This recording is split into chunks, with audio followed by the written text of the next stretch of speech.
Sit normally? Sit over here. I'll move myself to the right. Do you want to just move closer to the wall a little bit? Yeah. Does that work? Yeah. Sorry. We can adjust that.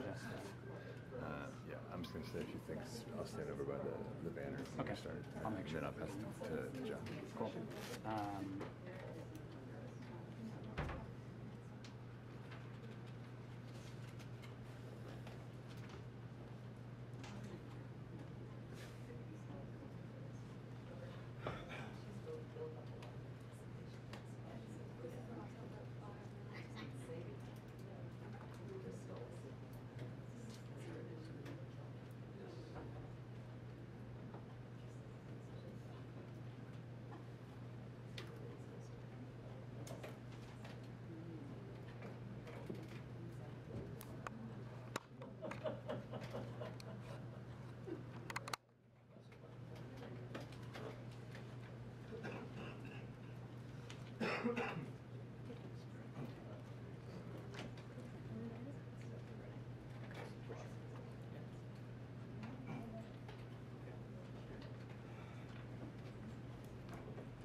Welcome everybody here and who's joining us by live stream. My name is Matt Clausen. I'm the president of WOLA and really appreciate having you all join us today for a fantastic panel and discussion around a topic that hardly needs introduction. The opioid crisis is something we see in the headlines every day. We see alarming overdose deaths. We have here in Washington a president who has declared a public health emergency, who's declared a national emergency at the border, eliciting with illicit drugs as being one of his primary reasons for declaring that emergency, as he states it. And we have even rare bipartisan collaboration over the last year with the Support for Patients and Communities Act, recognizing the magnitude of the crisis that we're dealing with. What we're here today to engage is to ask some questions and to join force with experts and organizations that have been focusing on different angles of this crisis. For WOLA, as a leading research and advocacy organization working on issues of human rights and social justice in the Americas, it's one of the more regional and global issues and domestic issues, drug policy, and particularly the opioid crisis that we work on, but we work on other issues as well, treatment of migrants, fight against corruption and impunity in Central America and in Mexico, peace process implementation in Colombia, the human rights situation and engagement between the United States and Cuba, the Venezuelan crisis. So there's many things that we work on. This is one of the areas where we've been engaged for many years. So we really want to ask the question today is what policy-wise can be done to address the supply of opioids at the border and abroad? What can be done to combat an alarming overdose crisis? And we have a great panel to address these issues, and I'll get out of the way and introduce John Walsh, WOLA's Director for Drug Policy and the Anti Stigma Office. Thank you so much, Matt. And I want to say, whether it's your first time at WOLA in our doors or it's your 101st time, we're very glad to see you. Little hint of spring in the air here in Washington, so I think there's a pep in everybody's step. And a special welcome to our webcast audience, because I think we do have an all-star cast today at this table with a nod to the recent Oscars. So I'm not even going to try to belabor their introductions, because in a short period of time I can't really do them justice, and I want to give them the floor. I do encourage you all to go on their own websites and learn about their incredible work. I'll just say I'm honored to be at this table with all of them. I'll introduce them now very briefly in the order they'll be speaking. Each speaker will have 15 to 20 minutes, and then we'll go to your questions and discussion. So our first speaker will be Peter Reuter in the School of Public Policy and the Department of Criminology at the University of Maryland. Peter will be offering a framework for thinking about what can be achieved by drug control overseas and at the border. He'll be followed by Bryce Pardo, who's an associate policy researcher at the RAND Corporation And Bryce is going to discuss the challenges posed by the rise of fentanyl, in particular the role of China. That will segue then to Queen Adesui, who's the policy coordinator in the Office of National Affairs at the Drug Policy Alliance right here in Washington. And Queen will offer a domestic policy agenda for addressing overdoses. And then, last but not least, Andrea Lopez, assistant professor in the Department of Anthropology and a researcher at the Center for Substance Abuse Research at the University of Maryland, will share her insights from the front lines of harm reduction services and research. So without further ado, we'll go straight to Peter. Oh, actually, one other note. There will be slides, and we're going to make this work. The presenter will say next when they're ready for the next slide to be shown, and Teresa will do the trick. Thank you. Thank you very much, John. I appreciate the opportunity to speak about drug policy, which I have not done for actually quite a long time. It was a pleasure to prepare for this and get myself up to date, at least on some aspects of it. My focus will be on heroin, not heroin and fentanyl, because Bryce Pardo, with whom I often worked, will be talking extensively about fentanyl. So every now and then you'll think, but he should say something about fentanyl. Keep that in mind when you hear Bryce talk. And the question that I took to be relevant for this talk is, can either addiction or source country programs make a difference for the heroin problem in this country? And you could sort of make it more practical. Are there programs that could be cut? Are there programs that ought to be expanded? And I'm going to be talking at a fairly general level and don't have specific programmatic conclusions, but I hope that I give you the basis for making some judgments yourself, but not seem like promising conclusions. The framework that I will use is one that is not unfamiliar, which is that of an economist that thinks that a lot of what supply control can do in an established market like the heroin market in this country is to affect prices. So I'm making a distinction between well-established markets which work relatively efficiently and have already adjusted to enforcement imposed risks, as opposed to markets for new drugs. Enforcement may in fact have all sorts of unsung success stories in terms of markets that did not emerge. Difficult to study that, but I sort of want to put them up. I'm sorry. Should I sit down now? Yeah, you might.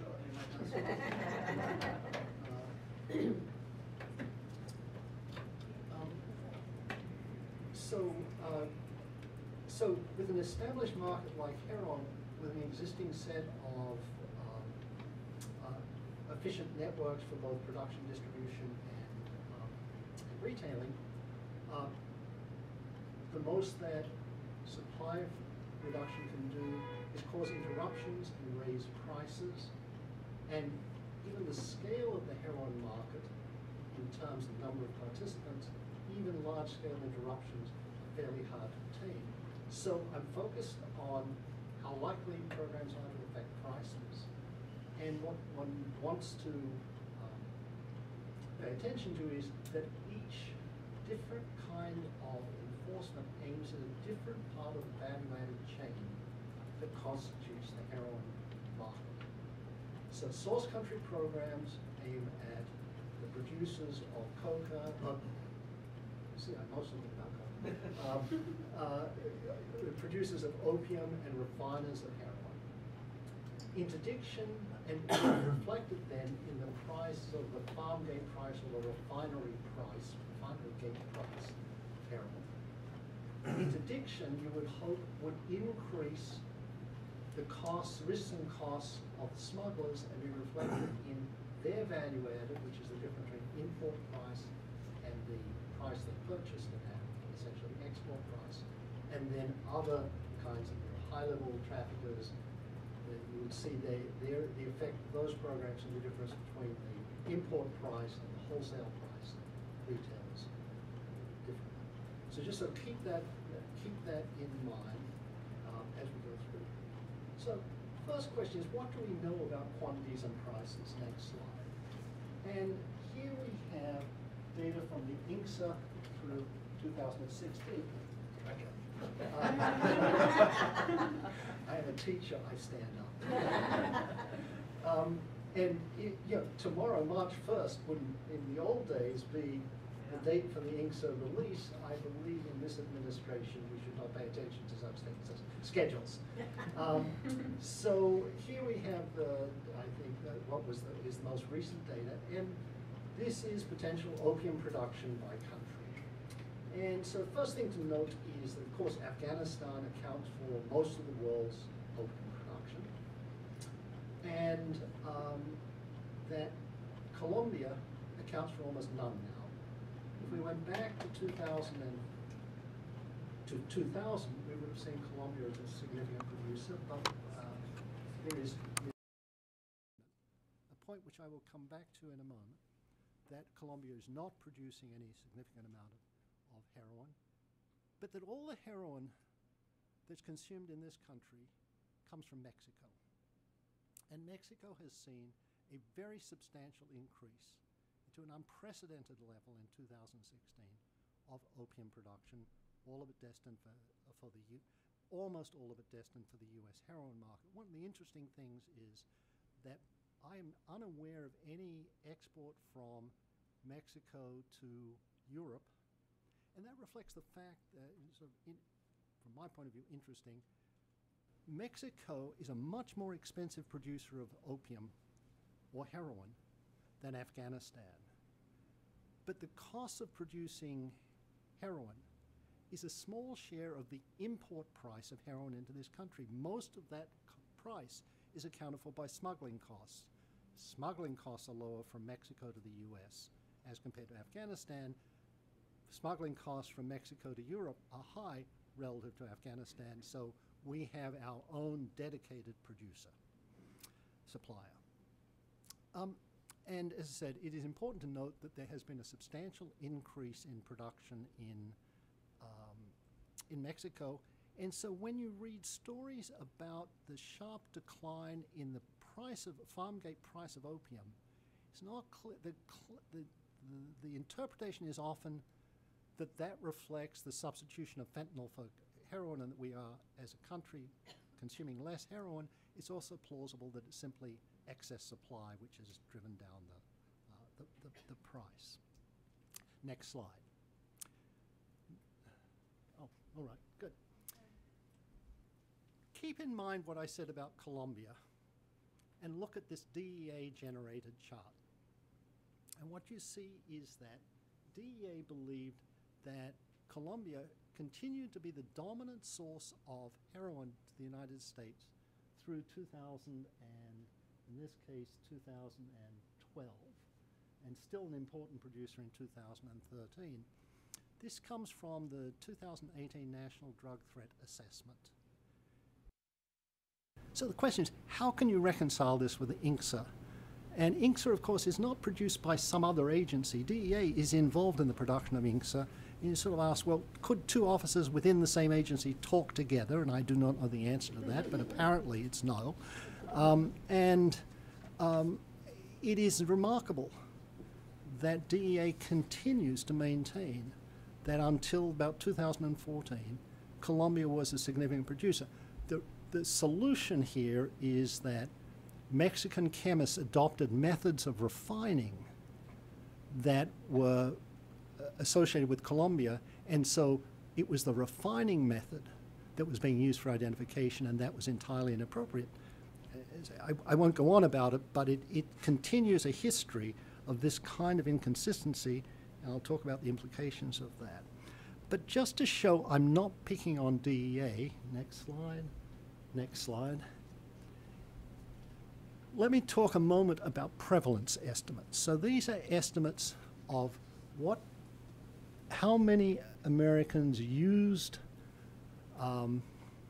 heroin at least 5 times in the previous 30 days, I think.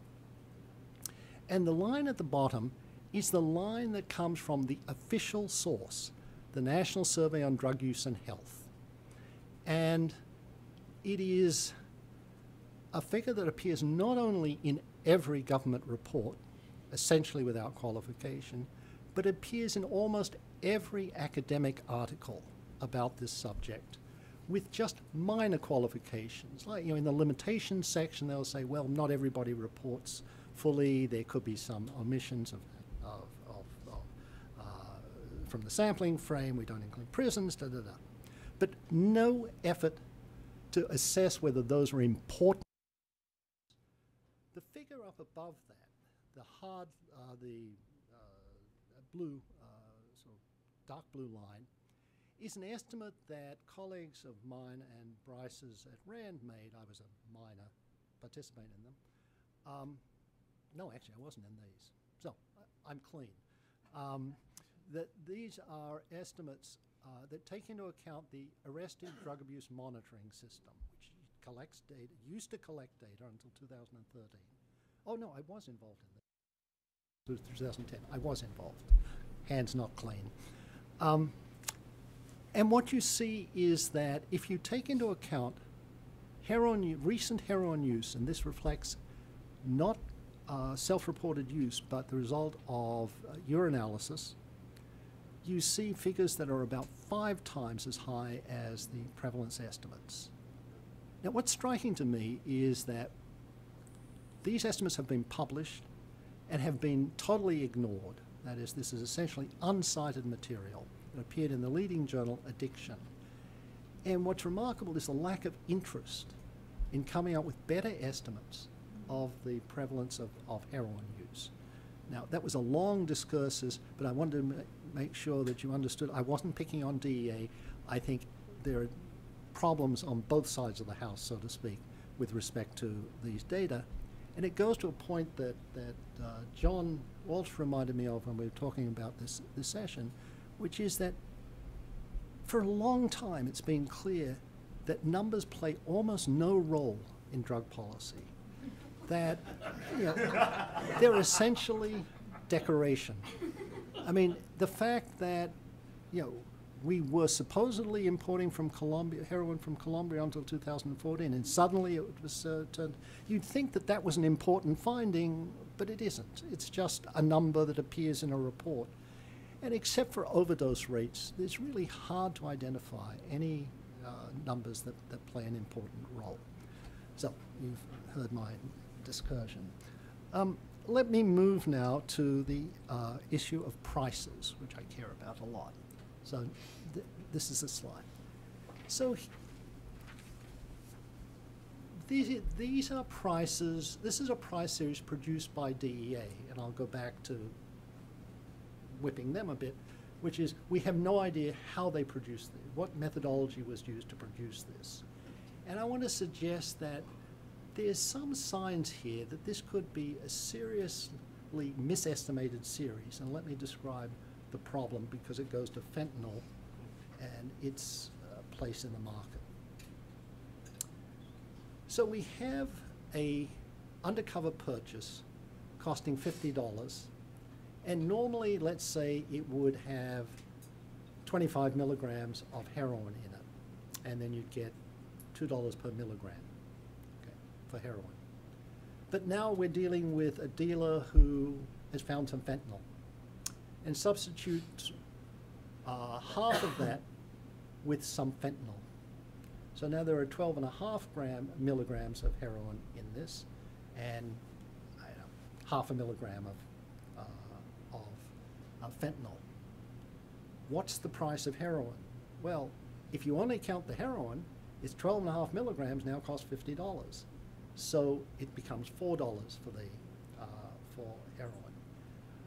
We cannot tell, but I am fairly sure I know enough about the limitations of DEA's price analysis capability to suggest that this should be treated with considerable suspicion. The price of heroin may have fallen substantially, but we don't see it in this series. And the fact that purity has gone down somewhat over the period since fentanyl arrived in 2014 is consistent with that, because they'll be finding less pure heroin with the fentanyl substituting for the heroin. So we have a real problem that we know neither the price nor the quantity of heroin sold in this country. But let us march on nonetheless. Next slide. So one of the reasons I enjoyed preparing for this was that I went back to look at the drug budget. And 20 years ago, when John was a young analyst in this field, we spent a lot of time on the division of the federal drug budget between demand control and supply control. And typically, I think it was 75% supply control. And I was fascinated. It has really, it's not just rhetoric, but at least money has changed. And in 2017, fiscal 2017, for the first time, I think we should sort of raise a glass to this, more than 50% of the federal money went to demand reduction programs. And the increase between 2015 and 2017 was all on the demand side. And so we left with a budget in which interdiction is now down to about 15% of the total, and source country control is about 5%. Not sure the source country figure is much lower than it has been historically. Note, of course, that this is the federal budget, and we know nothing about what is spent out there by state and local governments, which is certainly of the same magnitude. You just do a back of the envelope calculation of maybe 300,000 state prisoners and local jail inmates at any one time in prison, and you get $10 billion sort of right there, and that before you get in, policing, etc., thrown in. But it is interesting that this has changed, and I think it's changed in a sensible way. By the way, am I about 5 minutes left? Right. So how effective is interdiction? Well, the conventional wisdom, to which I've maybe not only subscribed, contributed, is that it is likely to be of limited consequence because of the balloon effect. That is the notion that you press down on one region or trafficking route and the traffic moves elsewhere. And it's certainly clear that heroin moves in many different modes. I mean, just coming across, forget about different routes. Just, there are tunnels, there are drones, there are small boats, there are backpacks, there are, let me count the ways in which heroin can enter this country. And the notion that you can find some intervention that makes all of them comparably risky seems pretty implausible, and historically that has not been the case. Historically, we've had with interdiction spy versus spy. That is, the interdictors get better, smugglers work out some new, and there's always technological advances, but technological advances give something to both sides, and so you end up roughly where you were. It is striking that the estimated percentage of heroin intercepted globally is now at least 20%, according to the UNODC estimates, much less than the cocaine, but cocaine's bulkier, so that there's some plausibility to that. No one thinks that the price of heroin has risen substantially as that interdiction rate has gone up globally, but of course there are many things that determine not just the interdiction effectiveness that determine the price even at the import level. One of the questions I've been interested in is how good is the evidence on the balloon effect? And the sort of iconic example is the 1980s South Florida Task Force, which was the first time that people discovered George H.W. Bush, vice president, but so he got prominence because that was a very prominent activity of the early Reagan administration. And it's clear that that shifted the traffic from the Caribbean more to Central America in particular, to Mexico. We put aside how good an achievement that was, we'll just sort of take it at face value. And there certainly are some other examples of that kind of move. My favorite one is what the Dutch did in the Netherlands Antilles. So in around 2001, the Dutch authorities started complaining about how many people they arrested in Schiphol carrying substantial amounts of cocaine that had started out in Curacao. And so they went to a program, I don't think it's very Dutch, they claim I'm wrong, where everybody who boarded the plane got searched. And a lot of people bought tickets and then didn't turn up when they discovered this. And one charter airline went out of business and all sorts of things happened. But the result was a dramatic decline in the number of people arriving in Schiphol with cocaine. It is not the end of the story. A West Africa route for cocaine smuggling to Western Europe emerged, which had not been there before. Now, how can you tie these things together so tightly that it is unquestionable that one caused the other? No.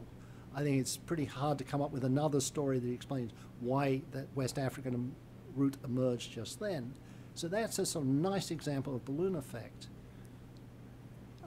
The Mexican sort of crackdown on drugs generally may be a counterexample to that. That is, it's caused all sorts of disruptions, but Mexico is still the producing country for heroin. It's still it's still where most cocaine goes through. I don't take the balloon effect as being all that general. Am I down to 2 minutes? Okay. So let me wind up. I haven't talked about source country programs, partly because with respect to heroin, U.S. heroin, it's a Mexico story, and the extent to which the Mexican government is competent to carry out an effective crackdown, I can't even put that sentence together. Mexico is unlikely to be able to carry out either an effective eradication campaign. It has certainly tried that. And secondly, it's very unlikely to be able to do a credible alternative development program where sort of the credibility of long-term government commitments to helping a community is really critical for the program to work. I think that it's the only possible example of a successful large-scale alternative development program is Thailand, and I think that the true explanation there is Thailand got rich and Myanmar got poor, and so it was simply better to grow in Myanmar rather than Thailand, and that the program was secondary in that. And Colombia, which has invested substantial amounts in alternative development, has seen very little success in that, maybe because the program have been so poorly implemented, but you might call that a characteristic of programs of that kind. So I end up where almost everyone who knew me beforehand knew I would end up, which is fairly pessimistic, that either source country programs or interdiction will make much difference. Thank you. Sure. Thank you, Peter.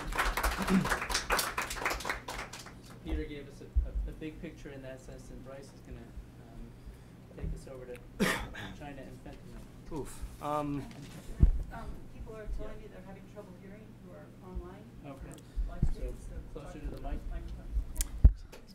All right, very close. Let's move it a little bit higher. This okay? Hope so. So I'm going to be talking about the evolution of the opioid crisis and the emergence of synthetic opioids, fentanyl in particular. The majority of this focus will be on China. However, I will try to tie in as much as possible regarding Mexico, since this is the Washington office on Latin America. So that has been a challenge, given that most of my research has been focusing on China. Next slide, please. So just some brief background. The Drug Policy Research Consortium Center at RAND has been around for 30 years. Peter's actually a founding member of it. The research that I'll be presenting here comes from a case study that we did on China and its illicit production of fentanyl for a research brief that will be coming out hopefully in the next month on drug policy in Asia, as well as some ongoing work that we've been doing at RAND looking at fentanyl markets and fentanyl flows. And next slide, please. So the motivation, just an overview here. I'm going to show you the motivation of why we care about this problem, just some basic understanding of what synthetic opioids are, why this is a particular challenge, and then some various supply sources of where it's coming from, how it's getting here. Next slide, please. So obviously for everyone here, you all know that synthetic opioids is now the leading cause of overdose deaths in the United States. In 2017, there were about 70,000 overdoses. Of those, about 30,000, 28,000 were involving synthetic opioids.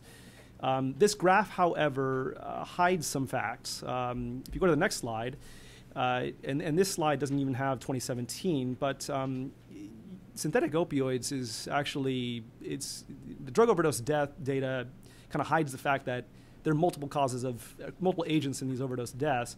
And what's really scary is that in 2016 here, about 40% of cocaine overdose deaths include synthetic opioids. About 35% of heroin overdose deaths include synthetic opioids. In 2017, those numbers are over 50% for both cocaine and heroin. So that is half of heroin overdoses and half of cocaine overdoses in 2017 also included synthetic opioids, which is a quite staggering figure. It's about a quarter now in psychostimulants, and about, I think, 30%, if my memory is correct, for traditional prescription opioids. So this problem is not only, it's not concentrated to just opioid markets. We're now seeing it in stimulant users. We're not quite sure what's happening, if this is users that are mixing with what they think is heroin, like speedballing, or if it's dealers mixing cocaine with synthetic opioids to try to create a new substance, a new kind of effect that may attract certain drug users and may kind of generate a kind of market share that they can generate. So it's something that we're trying to figure out, but it's a very worrisome kind of fact. Next slide, please.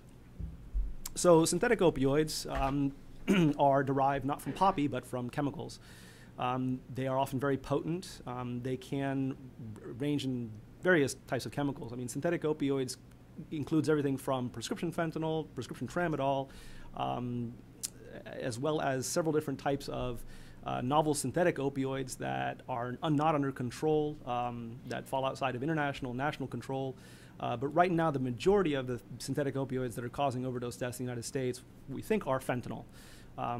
Next slide, please. Fentanyl is not a new drug. Fentanyl has been around for over 60 years. It's a Schedule II substance in the United States. It has medicinal value. It's used in general anesthetic purposes and to treat severe chronic pain and end-of-life pain. In the 90s, it was reformulated into patches and lozenges to help individuals with chronic pain, especially after surgery. And there have been reports of misusing patches and lozenges since these new products were developed. That was generally not as much of a concern. There was a brief period in 2005 to 2006 where illicit manufactured fentanyl was showing up in regional heroin markets in Chicago, Detroit, Philadelphia. Come to find out, there was a lab in Mexico that was producing synthesized fentanyl, and it was basically this Mexican drug trafficking organization out of Toluca, Mexico, was moving product into these regional markets and basically killing heroin users.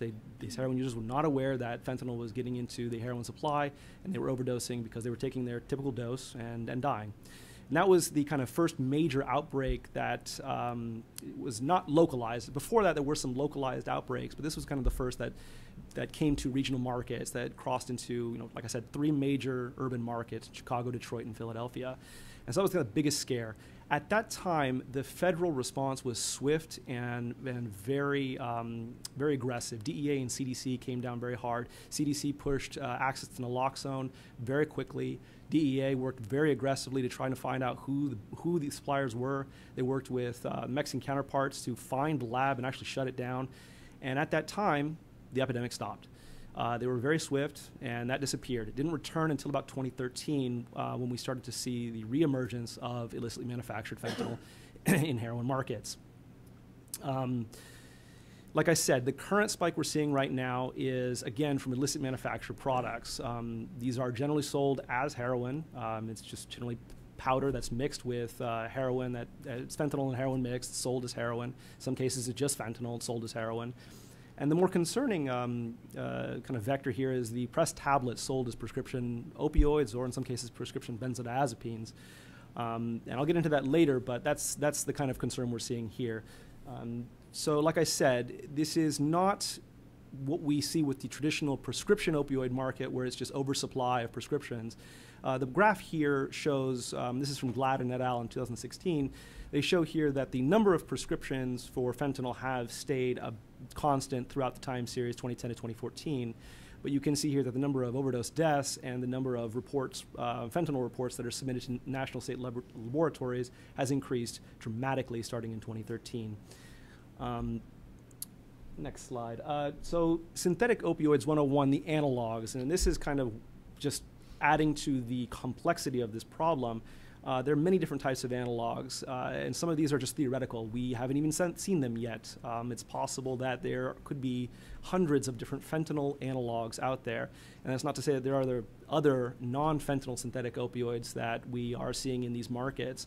And some of these, again, the potency ranges from anywhere between 0.1 times as strong as morphine to 10,000 times as strong as morphine. So it's very hard to understand, if you're a drug user, what it is that you're using. A grain of salt could be more than enough to kill you.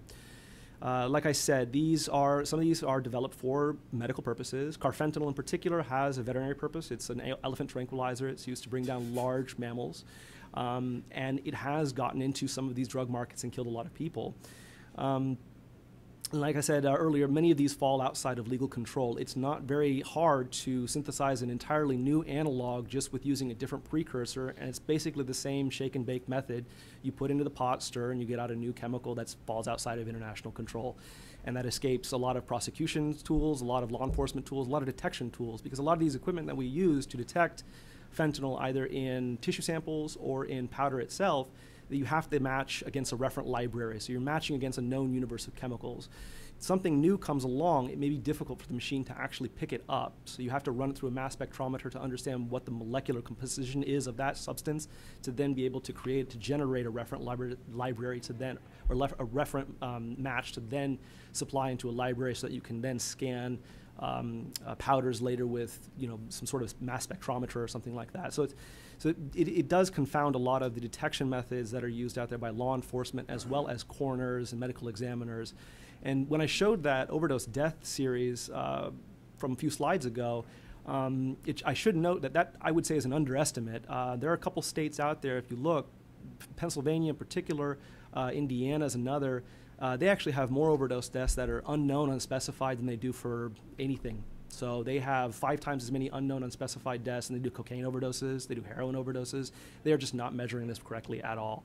So the story you see in Philadelphia about drug users overdosing left, right, and center, if you actually look at the rates of heroin overdoses in Philadelphia, it's not as high as it is for unknown other. Unknown other's way higher than it is heroin. So I scratch my head and I think probably a lot of synthetic opioids that they're just not measuring.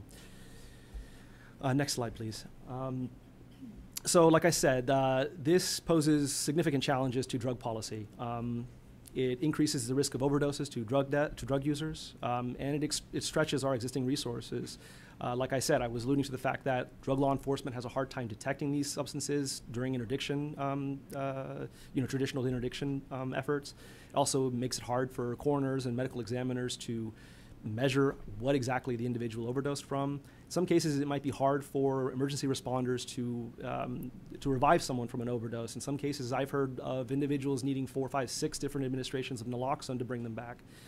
So this really does complicate our responses. Like I said, the new chemicals that fall outside of our regulatory controls does complicate things as well, because prosecutors in some cases can't go after importers because they haven't broken any laws in some cases. There was one individual, I think in Miami, who was importing an analog. I think it was a substantial amount, and they couldn't get him on anything.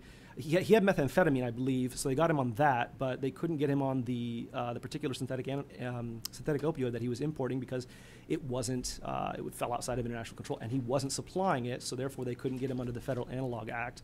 So in some cases, it does kind of complicate our ability to respond. Earlier last year, DEA did issue a blanket ban on all fentanyl substances instead of individual. Prior to that, you'd have to individually list chemicals. Now they've issued a blanket ban on all fentanyl-based structures. So we'll see how that impacts kind of the flows of fentanyl into the United States. I mean, I have my guesses, but we'll see. This is a new kind of territory. And again, the production, potency, and profit all favor synthetics over heroin. Like I said, you don't have to rely on poppy. You don't have to rely on campesinos in the mountains. You don't have to worry about blights. You don't have to worry about eradication. You can do this kind of shake and bake operation, in some cases using different synthesis methods at home with fairly accessible precursors. Next slide, please. So just to talk about some supply trends regarding fentanyl, we are seeing increasing amounts imported into the United States. These are figures for fiscal years 2016 to partially 2018 from CBP. So in 2016, CBP seized about 200 kilograms of fentanyl. In 2017, they seized 675 kilograms, and then through August of FY 2018, 767 kilograms.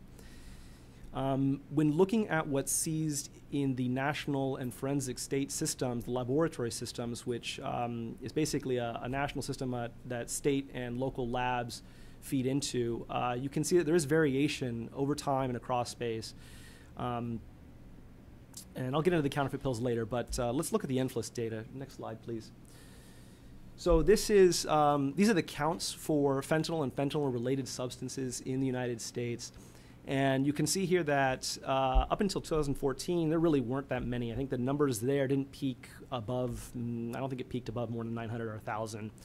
In 2014, you see a bit fentanyl showing up in these. And again, these are counts, so it's hard to tell what's going on. This is just the number of times that the labs are reporting fentanyl being seized or being submitted to a lab. So we don't know how large these samples are. We don't know how pure they are. We just know that they're showing up. But in addition to the increase in fentanyl, we're also seeing an increase in the number of new analogs showing up. And that's a worry because we don't know in some cases what these are and what the health impacts are of these new chemicals. So we can see here, and I'm going to zoom in on that orange one in the next slide. And you can see here that orange, just that orange bar that I showed you in the prior slide, it's just a cornucopia of stuff in 2017. Dozens, scores of new chemicals that are showing up. And when you plot this on a map, on a heat map, there's two kind of hot spots that show up. And I can't show it here because it's still in pre-approval, but it should be coming out in a public report later this year. But if you look at the kind of two hot spots, the two hot spots are Ohio and New Hampshire. And those are the kind of two areas where we start seeing this first, and then they spread out from there over time. Next slide.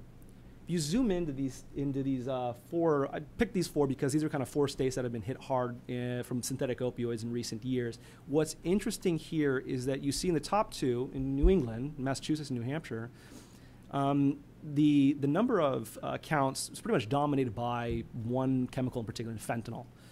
Whereas if you look at New Jersey and Ohio, it's not the case. About half of the counts that we're seeing there are fentanyl, and the other half are just some other assortment of other chemicals. In the case of New Jersey, it's phenylfentanyl, the second largest in 2017. In Ohio, it's carfentanil. So when you kind of think about this, it seems to suggest that this could be maybe perhaps different supply sources, what's going on. I went back and looked at the number of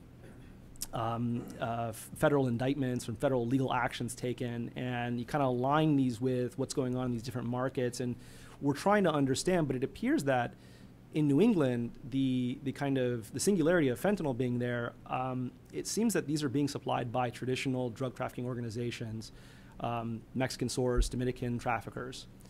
Not so much the case in Ohio. When you look at some of the indictments there, it seems to be that some of the distributors that are getting indicted are linked to buying product from China. And this could kind of explain the variation in chemicals here, because China has the wherewithal, they have the access to chemicals. They're probably producing more of these new analogs. Individuals are just going online, purchasing these, and getting them shipped to their house to distribute. Not maybe so the case in New Hampshire and Massachusetts. Next slide. So the variation in sources, like I said, many reports of analogs being seized at the ports of entry at mail consignment centers. express courier facilities like FedEx and DHL. Again, China has the technical know-how, access to chemicals. There's a large chemical industry. There are about 5,000 active pharmaceutical manufacturers in China. There are about, I would say, equal number of FDA inspectors there in China. They just do not have the capacity to regulate their entire industry. So it's likely that the source of analogs is coming from China. To a lesser extent, potentially India. India also has a robust pharmaceutical industry. They also have very poor regulations, and they have the technical know-how and access to chemicals to produce these. Late last year, there were 2 incidences reported in the news of individuals being arrested for a conspiracy to smuggle fentanyl to North America. So it's potential that India is kind of waiting in the wings here if China kind of cracks down. Next slide, please. So like I said, New England dominated by one chemical in particular. Others like Ohio, the greater variation, suggest suggest difference in the supply channels here. Next slide. So here I'm just going to break down what CVP reported in FY 2017. If you hit next, this is an animated slide, so just hit like a couple times. Yeah, hit one more time. So you can see here that, well, that's okay. So if you look at the land ports of entry, the 388 kilograms and the 135, so CVP basically says that 80% of what they're seizing is coming over the border.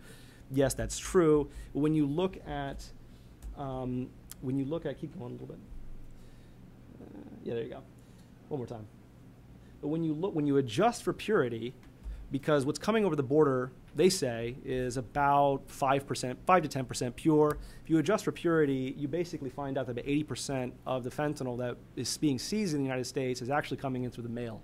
It's not coming over the border. We don't really know what is going on at the border in terms of why it's low purity. It could be because the Mexicans are doing a bad job of synthesizing and purifying it. It could be that they're pressing it into pills, so therefore you're having a pill that contains 95% filler. We don't really know. We're trying to figure that out, but it appears that whatever's happening in Mexico is just, it's the majority of the purity adjusted fentanyl is coming in the United States is coming in through the mail. So just to talk a little bit about China, their bulk exports being shipped to the United States through traditional kind of cargo shipments, also shipped to Mexico, the precursors that are being used to synthesize product in Mexico.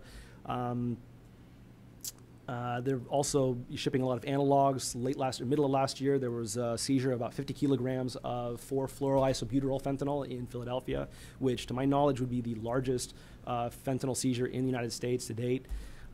Next slide, please. And then there's also the kind of parcel post shipments that are being sent to the United States. These are typically sub-kilogram shipments that are being sent through DHL, FedEx, through the postal system as well. Postal system amounts are a little bit smaller. And again, like I said, these are easy to access online. You can go online to Surface Web and find these online producers to basically purchase from directly. Next slide. So just to give you an idea what these look like, here this is one website where you can go ahead and buy fentanyl online. She looks legit. She's got a stethoscope. So you can go ahead and buy fentanyl from her direct, and they'll ship it to your house. Next slide. Here's another one here. I mean, these are just like Amazon. They got ratings and they got customer reviews, and you can drop down and buy any amount from 50 grams to up to a kilogram of fentanyl shipped direct to your house. And again, these are really easy to find online. Next slide. This one here claims that it sells all legal substances and doesn't sell any prohibited substances whatsoever. They'll give you a deal, 25% off on your first order. You can actually email them for custom shipments, custom orders. Next slide. If you click on their list of prohibited substances, yeah, well, the bottom 3 right there are synthetic opioids, acetylfentanyl H, 7921, and butyrophentanyl. And yeah, those are the ones that China banned in 2015. Next slide. Last, I want to get quickly to the counterfeit RX problem. This is something that I think warrants bigger attention, and I think it will start to as we hear more about it. But it poses as an additional challenge because it creates a new vector of exposure to drug-using populations, especially non-injection drug-using populations. Individuals that may not, they're not heroin users. They think this is a prescription pill, pharmaceutical grade. They take it and they overdose. This is a worry. like I said, it adds a false layer of confusion. Even if you're a typical opioid user buying product from the street, it adds a false sense of security. I mean, this was the case of Prince, who thought he was buying a Vicodin tablet. Turned out that Vicodin didn't contain any hydrocodone whatsoever. It contained U47700, which is another synthetic opioid. I would say this makes dosing harder to modulate, because you can't, with powder, you can at least inject slowly. With a pill, if you take it whole, you don't know until you basically have overdosed. And I think this does complicate harm reduction efforts. You have to really think about new harm reduction efforts with regard to counterfeit pills. And I'll end with that. So.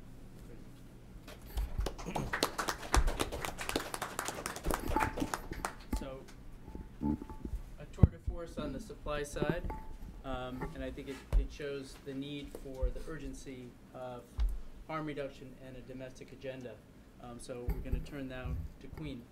Thank you. Thank you, everyone. My name is Queen Adeswi, and I'm a policy coordinator, as was mentioned, with Drug Policy Alliance's Office of National Affairs. DPA, actually, next slide, is a nonprofit advocacy organization that works towards ending the war on drugs and repairing the harms of the war on drugs.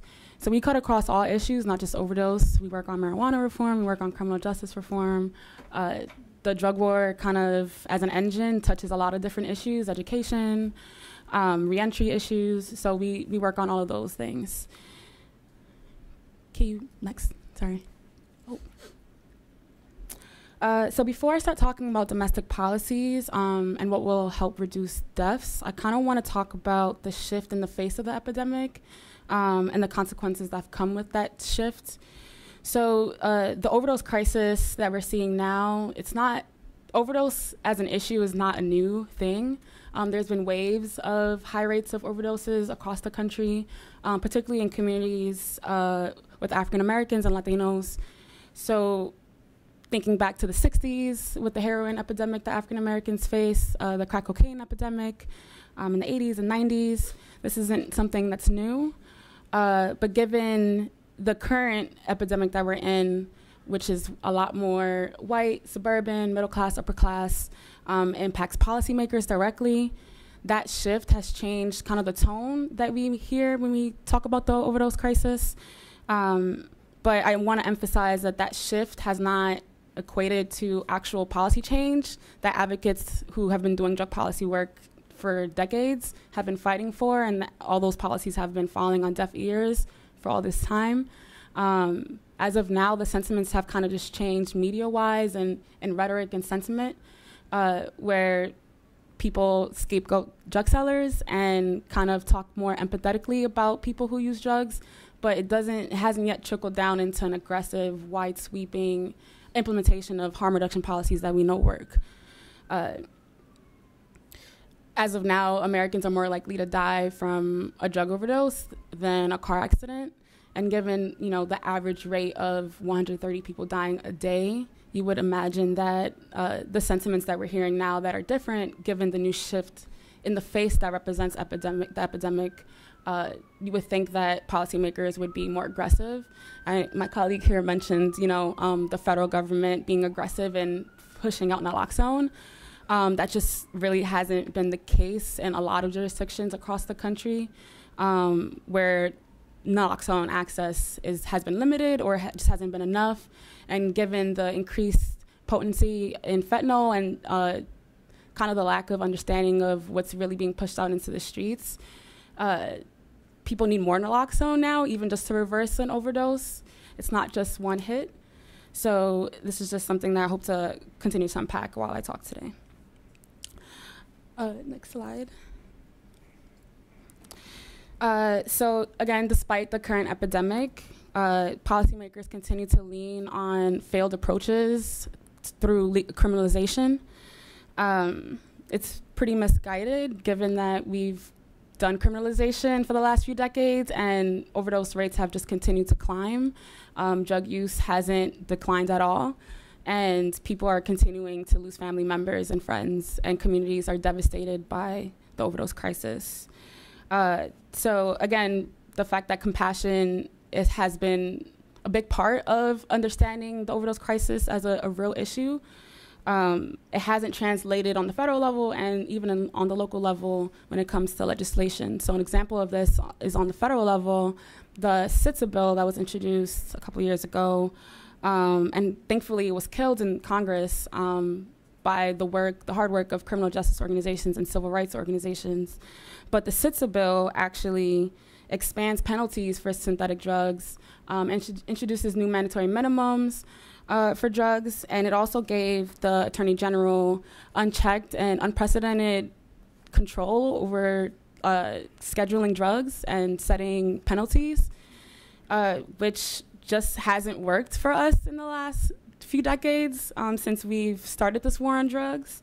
And actually that bill was bipartisan. So again, really understanding the issue has been a problem across the aisle.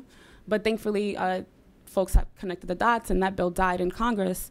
But even locally and throughout the country, drug-induced homicide laws, which is another example of what it looks like to approach this issue as a punitive problem versus a public health issue.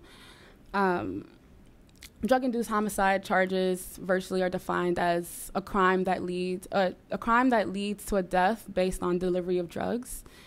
20 states have this law on the books, but also there's other states that kind of manipulate manslaughter charges to pull in people who have sold drugs that ended up leading to an overdose. So I actually want to show a video that was accompanied with a report that DPA put out in 2017 around drug-induced homicides. It follows a woman from Illinois who currently is serving time because of drug-induced homicides charges. Just gonna show a couple minutes. Oh no.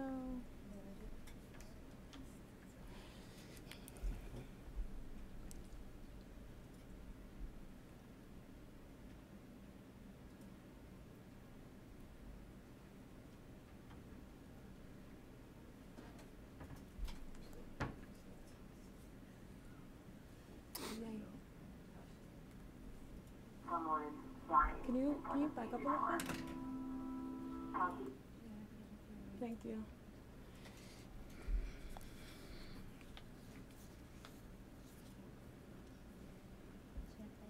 Yes.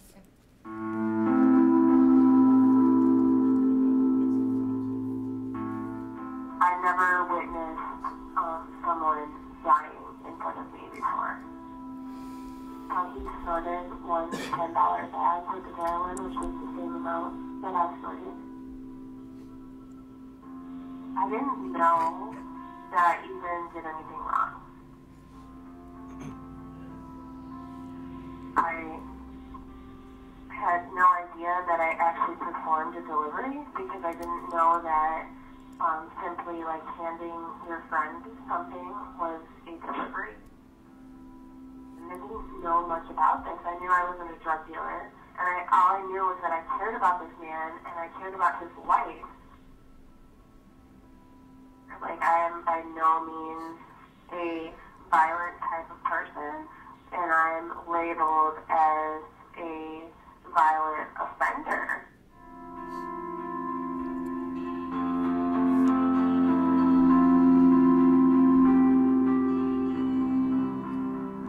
Drug-induced homicide in Illinois is when someone supplies somebody with a drug and ultimately they pass away. There's no intent involved. They don't have to intend the person to die or cause great bodily harm. And that's, in Amy's case, that's what happened. She supplied her boyfriend with some heroin. He was a heroin addict, as was Amy.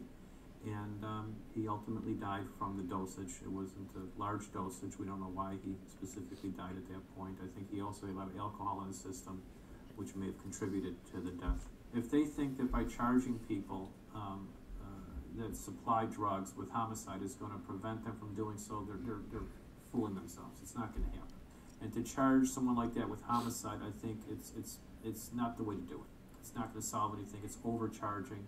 And now you lost one person in Peter, and now you lost another in Amy. And she's lost her whole life was her child, Noah.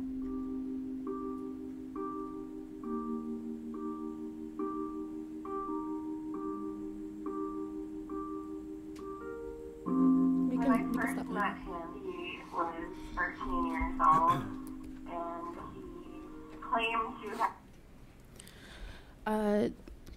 So even worse proposals have been suggested by this current administration. You may have heard Trump calling for the death penalty for people who sell drugs, which rings really similar to the Philippines and the thousands of people who are being killed needlessly or without cause and without justification since Duterte has taken his presidency in the Philippines. It's pretty scary the way that this administration has spoken about responses to the overdose crisis, while in the same breath has been trying to humanize people and tokenize people who've struggled with misuse and addiction. And again, while trying to escalate the war on drugs and escalate policies that have contributed actually to the current issue that we're facing right now. So next. Shifting gears a little bit just to talk more about specific domestic policies that will help reduce overdose deaths. It basically encapsulates criminal justice reform and aggressive and intentional harm reduction policies. So if your goal around harm reduction and if your goal around working with people who struggle with misuse and problematic use is centered around ending their drug use, then you're doing this wrong and you're not helping people, because the spectrum of recovery includes relapse, it includes abstinence, but it depends on the person and it has to be individualized and trauma informed. And that's something that we've been lacking in our country, in our healthcare system. Sorry, 1 second. When you think about the treatment, not incarceration mantra that has virtually kind of been accepted at this point, now that we've again shifted the face of the epidemic, it's hard to do treatment, not incarceration, when we don't have good treatment currently. So part of policies that will make treatment better is, one, implementing MAT services and making sure there's proper access to, MAT is medicated assisted treatment, making sure that people have access to MAT, both in society and in jails and prisons, but also have access to options when it comes to MAT. So not pigeonholing people and limiting what access they have, because people respond differently to different treatments. And again, treatment should be individualized and trauma-informed. Aggressively getting naloxone into the hands of community members, people who use drugs, friends of people who use drugs, and family members, and police officers.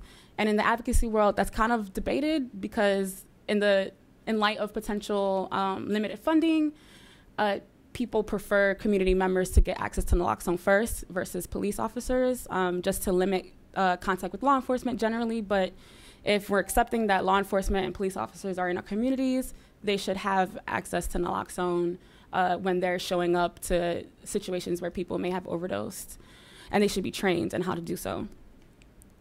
SES, which is safe consumption spaces. Not a single person has overdosed, not a single person has died from an overdose in any single safe consumption space that has existed in the country underground or in other countries where it's an established thing, whether Vancouver in Canada and other places in Canada or in Europe. It's evidence-based, given that in those countries, they've existed for decades at this point. I mean, Portugal has decriminalized since at least over 10 years, like 14 years ago at this point. And their rates of overdose, it's embarrassing to know that like we currently are dealing with this crisis and are not willing to learn from countries who've done it and have done it for years at this point. They've increased the amount of people who are actually openly and willingly looking for treatment.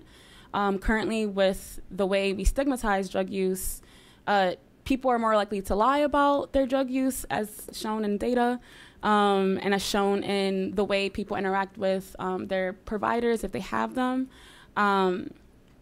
There's still issues around like HIV and Hep C when we don't destigmatize drug use and provide things like sterilized syringes. And as my colleague also mentioned, people are also overdosing from stimulant use, so like providing safer smoking kits. It's not just syringes, it's the whole nine. But incorporating that into our policies is really what's going to get us to curb overdose deaths.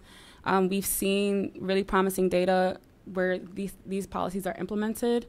DC, I forgot to actually mention my portfolio. I focus mostly on federal legislation, but I also do local DC work.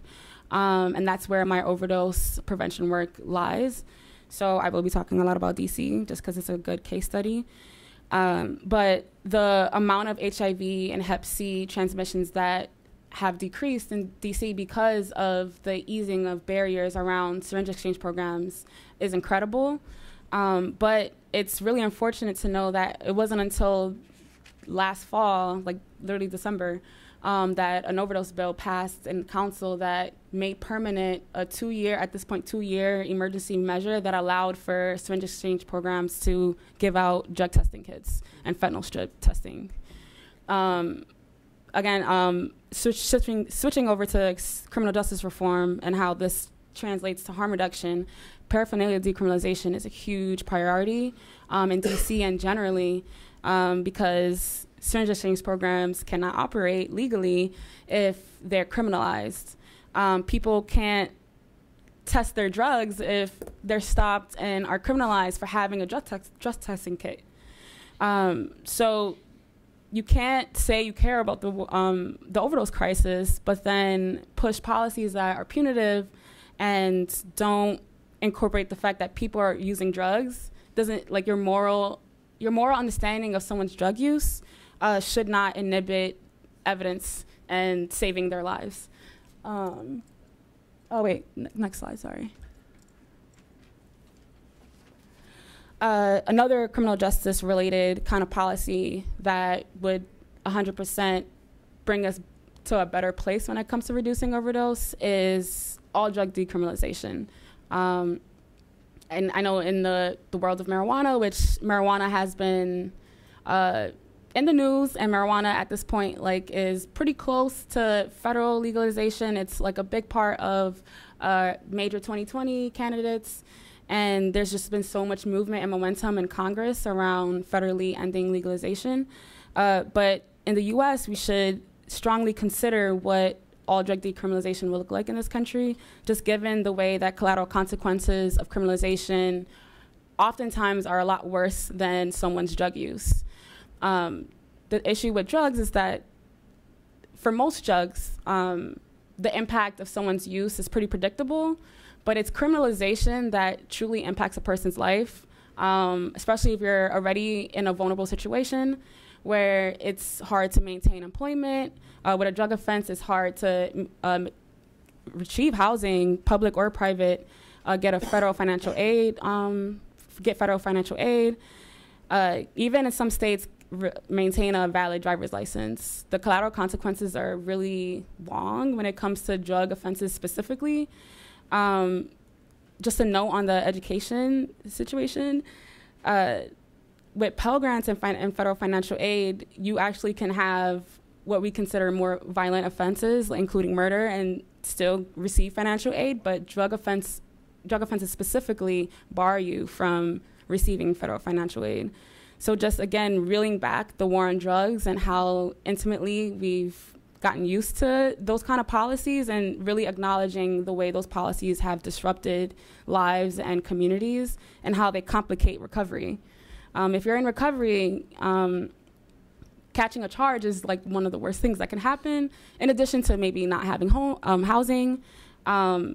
Being on the journey to recovery as a person who doesn't have access to life-stabilizing things is very complicated. And that's why when it comes to domestic policies and when it comes to providers and when it comes to community organizers and community-based organizations, really reevaluating zero tolerance, reevaluating the mandatory abstinence and status of sobriety for access to certain resources, food stamps, for example, drug testing for benefits.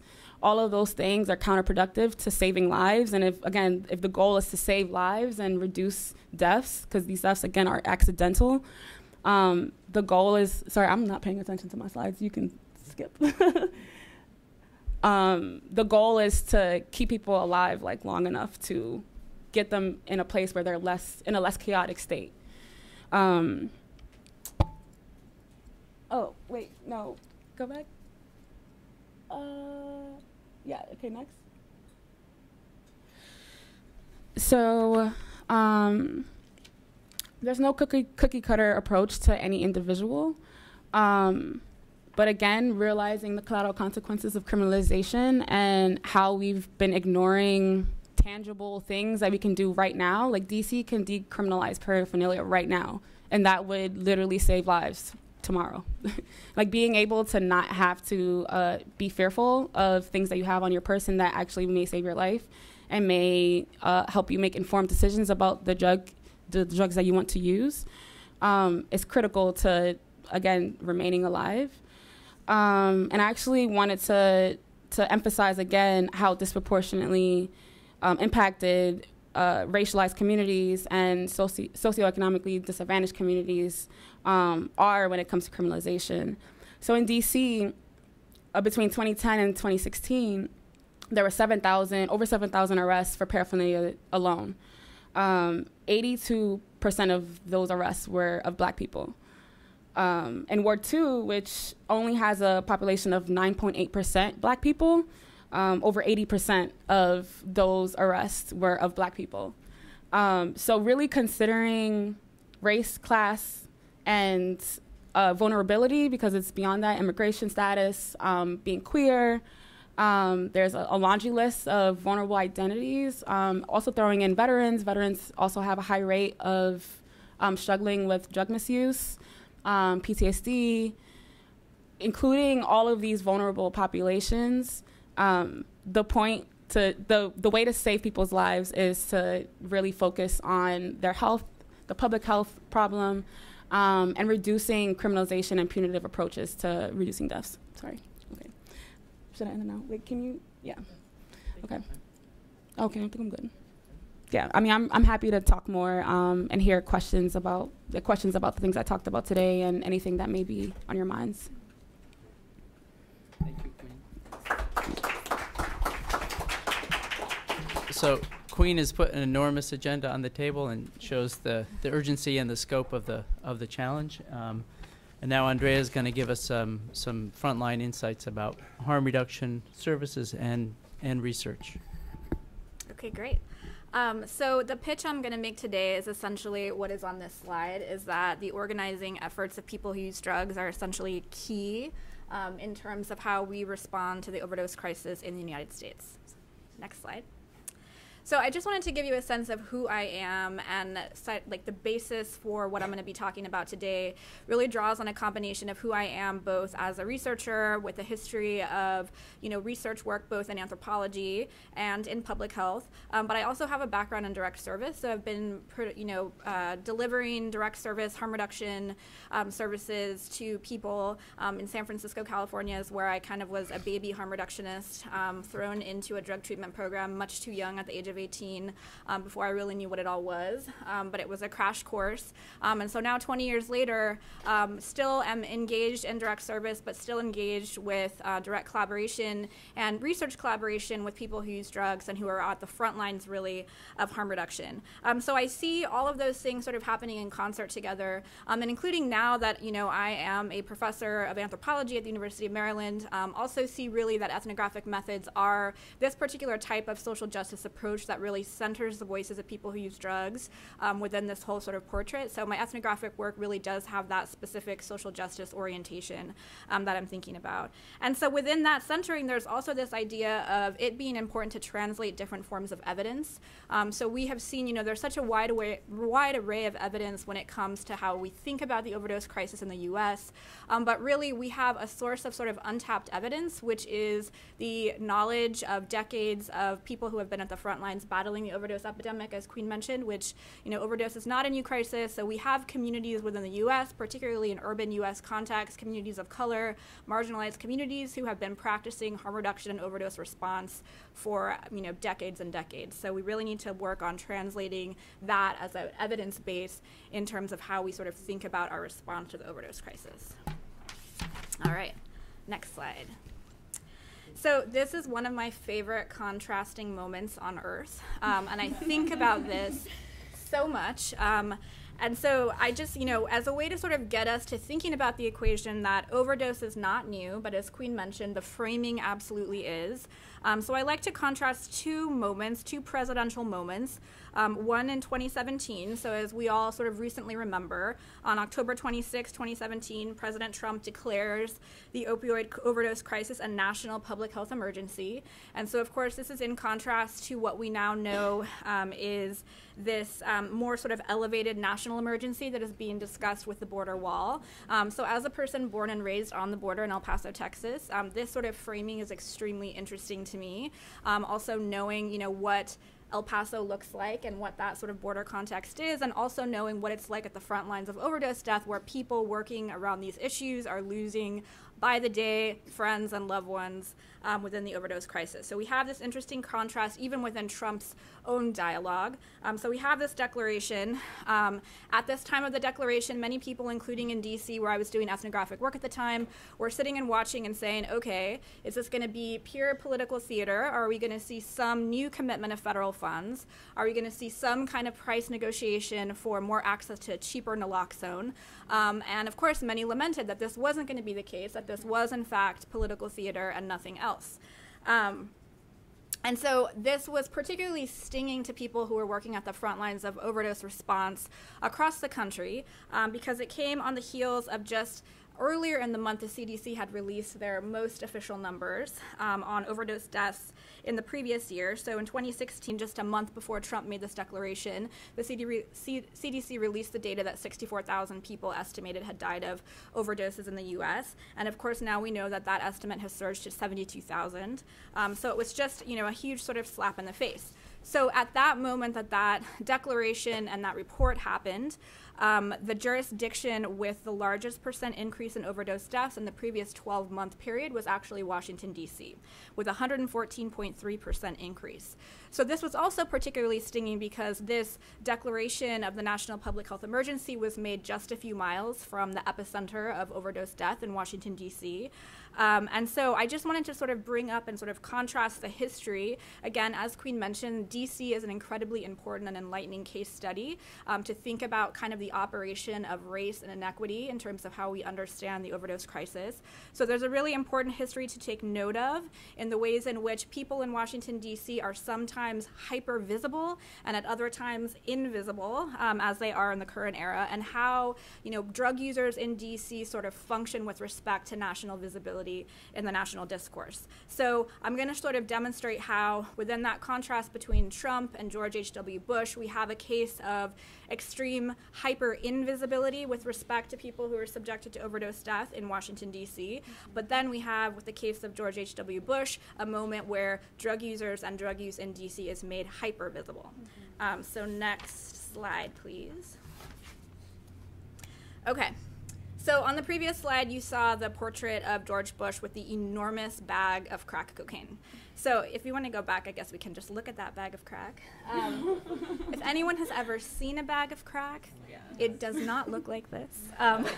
This is an extremely humongous bag of crack, okay?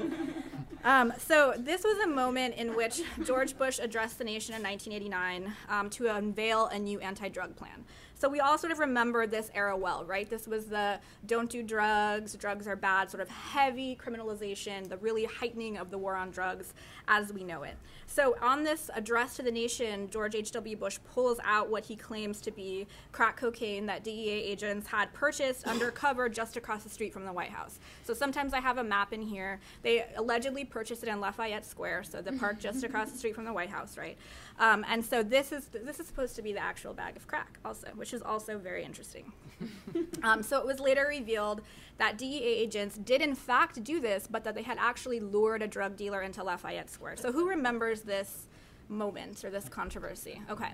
So it was revealed that DEA agents had spent days luring this drug dealer to Lafayette Square precisely because they wanted to be able to craft a moment in when Bush could say, just across the street from the White House, right? It provokes a particular moral panic by saying this is even happening in the federal district, right? So despite the fact that these major media outlets later revealed the drug buy to be a kind of scam and setup, at that moment within the national imaginary, we really have this kind of coupling of, this notion of people who sell drugs, people who sort of brazenly do so in the federal district, and this connection to this perception of a person of color, a black person in this context, who is selling drugs in the inner city, and who is doing it so brazenly as to do it in the federal district just across the street from the White House.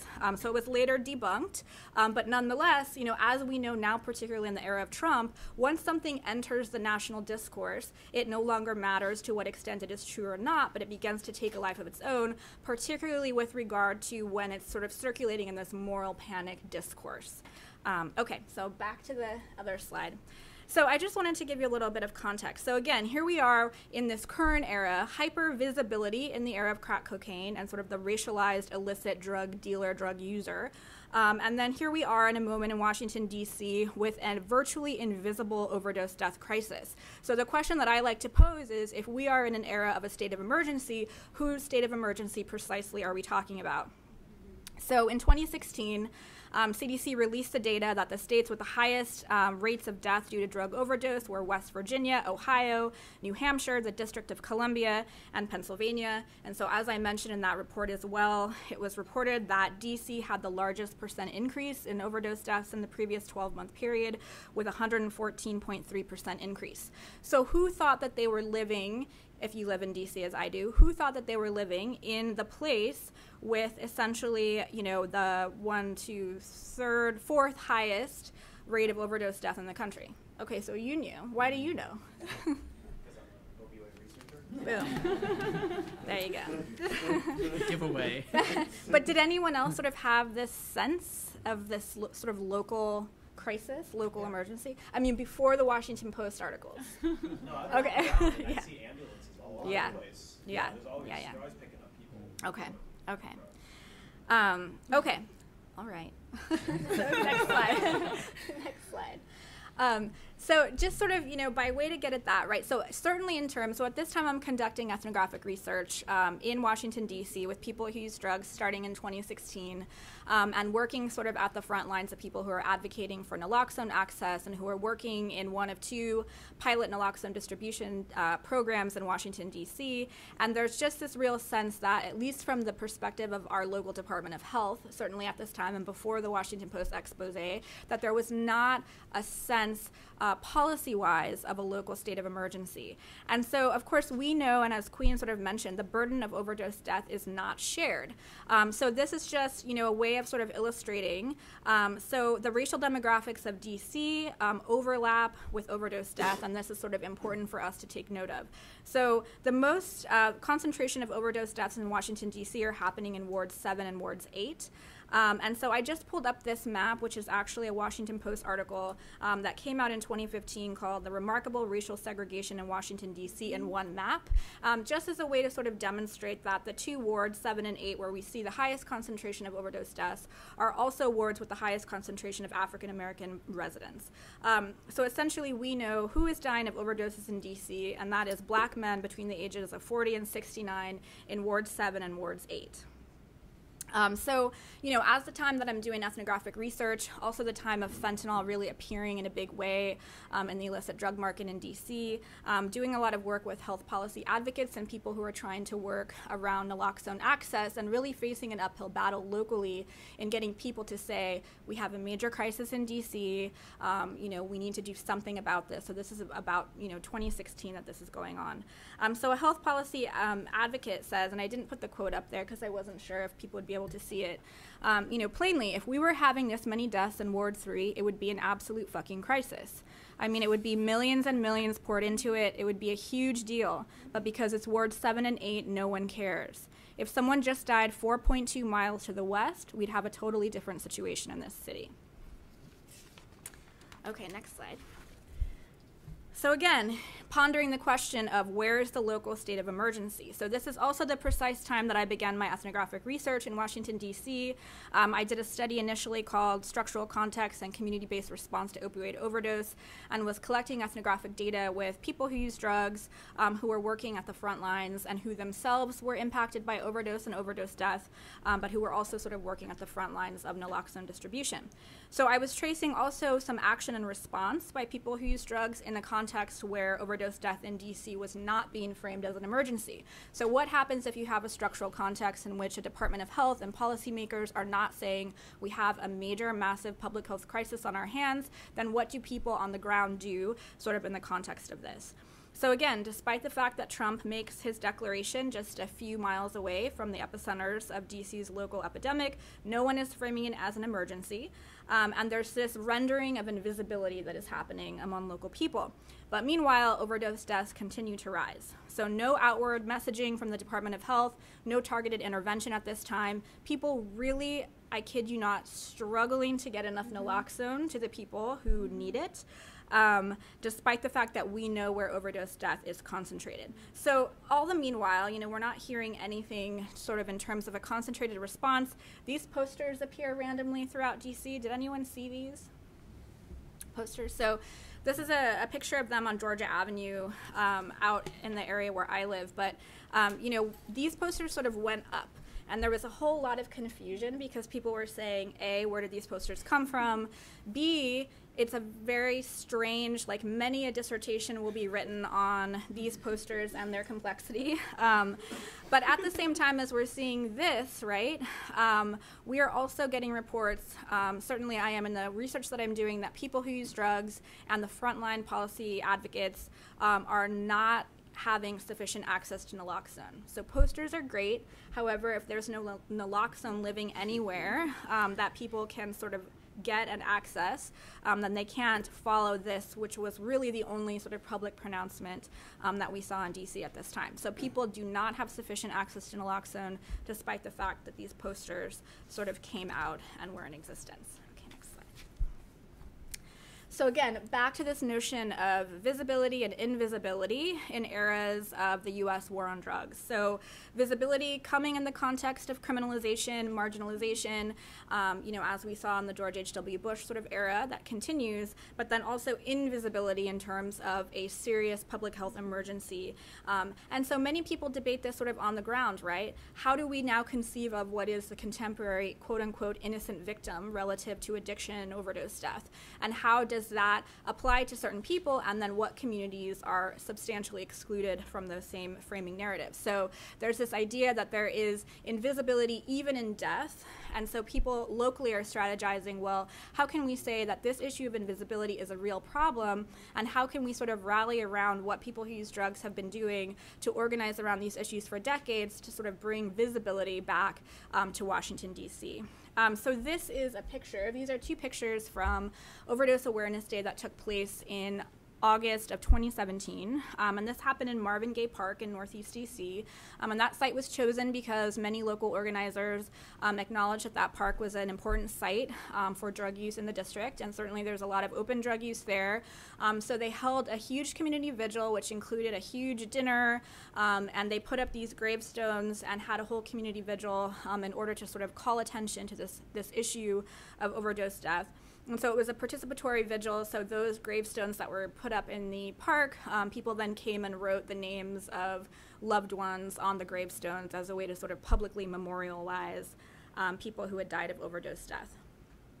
So again, this is sort of the legacy of this notion of quote-unquote forgotten communities in the war on drugs, people who have really been enduring decades and decades of direct impact of this type of policy, but who have really had to develop their own kind of system of strategy and care in order to address what are these issues that are going on around them. Okay. Next slide, please. So just by way of sort of talking about, what was going on in Washington, D.C., if anyone is interested, I co-published this piece with some organizers from D.C., thank you, about their frontline efforts to address overdose death. And so Tamika Spellman and Maurice Abbey Bay are both two people who organize intensely at the front lines around naloxone access, and they also are very involved in kind of local harm reduction action efforts. Next slide, please. So just wanted to also emphasize that the long legacy of organizing among people who use drugs is not a new thing. So as Queen mentioned, there are sort of models here to draw from in terms of how we really understand how we might address through kind of multi-pronged approaches the overdose crisis in the contemporary moment. So I just wanted to kind of go through and talk about, again, kind of revisit the idea that overdose is not new, but the attention is, and that in fact, if we turn to the communities that have been most impacted over the last 4 to 5 decades by overdose death, and certainly by drug war policies, that we have a whole wealth of information and expertise to draw from. The trick is that we just have to be sort of willing to acknowledge that the expertise lives there and not in the ivory tower and not in academia and not in all of our PhDs and other things. Next slide. So the last 2 slides were San Francisco from overdose prevention memorials that have gone on there. This is a kind of montage of pictures from Vancouver, Canada. So VANDU is the Vancouver Area Network of Drug Users, which has been a very active organization for probably almost 2 decades. It's a drug user organizing network that is founded and run by people who use drugs that the Canadian government actually ended up funding, so funds them directly. Of course, this is Vancouver stuff, right? So it's but it is a model to sort of think about, right? So these are people who opened up the first supervised consumption facility in Vancouver. They opened it up initially illegally because there was such an overdose crisis in the downtown east side. Eventually, this became what is now the legal place that is called Insight, which is a supervised injection facility in downtown Vancouver. And so there's groups like this all across the U.S. as well. So Queen, what you were talking about with the some of the legislation, there's a current campaign that is run by the Urban Survivors Union, which is a drug user organizing group that has groups in Seattle and North Carolina, but they're running a campaign that's called Reframe the Blame, which engages with some of those policy issues that you were talking with as well. So again, there are groups here with like decades of expertise in organizing around these issues and helping us to understand if we want to intervene in real time in overdose death, what do we do? Well, we know they've been doing it themselves for decades. Okay, next slide. So this is another sort of image. This Vigil of Crosses was one of the original sort of visually striking protests that happened. This is also Vancouver-based portrait, and then drug user organizing groups from different locales have kind of replicated this model because it's so visually impactful. But again, just that there's been this history and this legacy of organizing, which includes the very important slogan, which I constantly think about as an academic, which is this idea of they talk, we die, right? So that there's a lot of sort of strategizing and discussion about what sort of big tent interventions should be had, and those conversations need to be happening, but they need to be happening at the same time as we acknowledge and support what are the frontline and street-based strategies that need to happen in the moment in order to address people's death. Next slide, please. So just a few more to kind of bring it home. So there's the San Francisco Drug Users Union, which is also very active. And then the top 2 images are from local drug user union organizing efforts in Washington, D.C. and in Baltimore. So you may have heard that in this legislative session in Maryland, there's a bill up to establish overdose prevention sites, which are essentially a version of supervised consumption facilities in Maryland. It's the 4th year that this bill is going up in this session. But there's obviously sort of renewed attention and renewed interest, especially as health departments, state health departments, are increasingly interested in funding harm reduction interventions. Next slide. Just got a couple more to. Yeah. Okay. So there's this whole sort of knowledge base around harm reduction efforts that happen at the front line by people who use drugs, who have distributed, syringes to curb the HIV epidemic, and then we have this whole sort of community-based effort around naloxone distribution in order to curb the overdose epidemic. But I just wanted to also mention that while all of that is happening on the ground, there is also evidence that these types of interventions are effective. So this was a significant release of this morbidity and mortality weekly report that sort of showed the significant impact that the lay distribution of naloxone has in terms of overdose reversals. So this is actually data from multiple overdose prevention programs throughout the country who then submitted to a centralized data repository, and that data was analyzed to see of all peer-to-peer doses of naloxone that were distributed. So naloxone given en masse to people who use drugs and their families, who then were the first responders to overdose death. What data do we have in terms of reported reversals? So if anyone is interested, this sort of speaks to the effectiveness of lay people having access to naloxone and them really being the key to curbing overdose death. Okay. So my printer ran out of ink, so let's see if I can read this. So again, the key, for me is paying attention to local knowledge. Again, people who use drugs know what's happening. They know what to do. They know how to train people. They know how to navigate issues around stigma and social exclusion.